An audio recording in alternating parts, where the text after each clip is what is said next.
everyone. Welcome to another quick clip, the first quick clip of 2021. Very exciting. I know it's maybe not super exciting for you teachers because you're stuck at home, and I know you're just found out you're going to be stuck at home until the end of the month. So I'm trying to come up with some activities that you can do with your students at home. Also, I feel like I've done a lot of activities for kind of a younger age range, so this week I'm going to do something for a bit of an older age range. Also, something that I love talking about and something that I don't feel gets enough attention, which is rests. I think that the way that we often teach rests is that they are moments of silence and not necessarily a duration of time. And I think it's really important for young, growing minds to kind of establish that connection between the value of a note and the fact that rest has a value.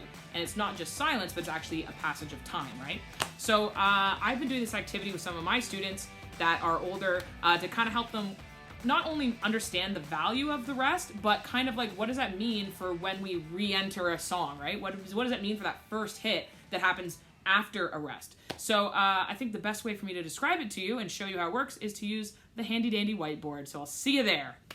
So the best way I feel to talk about this is when we look at a passage like this, right? Something that starts with a rest, but it's not necessarily an easy rest, like just a quarter rest or even just a half rest. It's a combination of rests.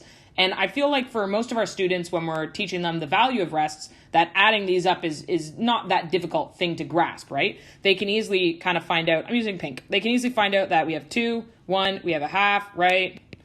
Well, we now know that we are going to rest for 3.5 beats, okay? I don't think that's too crazy for students to kind of grasp. But the thing that I find a lot of my students have been really struggling with is, okay, so I'm counting 3.5 beats of rest, but for some reason that doesn't really translate to them when they need to hit this note, when that first note needs to happen. So what I've been doing with my students is just kind of like an association. So firstly, even though we're counting that whole thing as one big rest in a sense, right? When we add up our rest, I still like them to write down the counts underneath. So I like to show like this, 4, and then for my students, I just like to circle rests because then that just kind of helps them, I guess, to show not to say that or not to play that, I guess. But I think the thing that really helps, especially with this fourth beat here, is showing them what would it look like if we actually put the equivalent beats or notes into this bar, right? Which would obviously look like this. So now this might be a little bit easier for them to understand how we have this 1, 2, 3, 4, and up. And once they kind of get the relationship between that and what the rests were, then this fourth beat might make a little bit more sense. Now that they can see how these are no longer rests, just doing a quick erase there, 4 and up.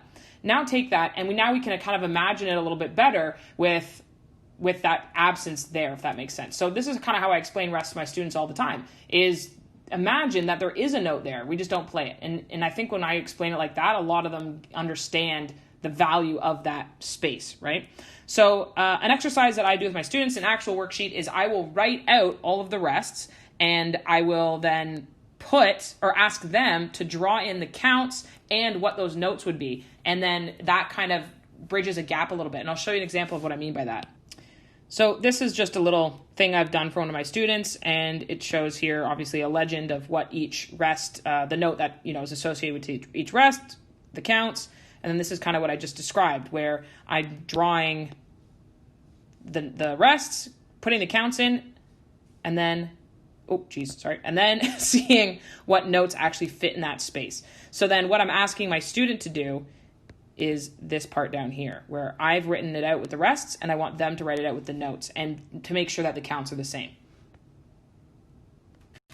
It'll really help them with those notes that aren't happening on beats, like off beats. If we have a 16th rest or an 8th rest or a dotted 8th rest, it'll really help them to kind of understand where that note enters the beat, right? I think that is really important, that we treat that note that starts the beat as a note, treat that rest as a note. So instead of having something like this, we hear it like this, 1 and 2 and instead of having something like this, dot, now we have something like this.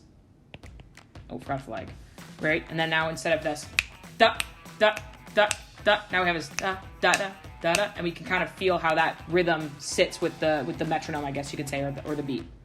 Does So there you go. There's a little exercise on how we can use rests a little bit better. Maybe just like change the way that we think about rests. For some students, one way is going to work immediately, and for some, this might be the method that works, right? You never know what that thing is that's going to click with a certain kid.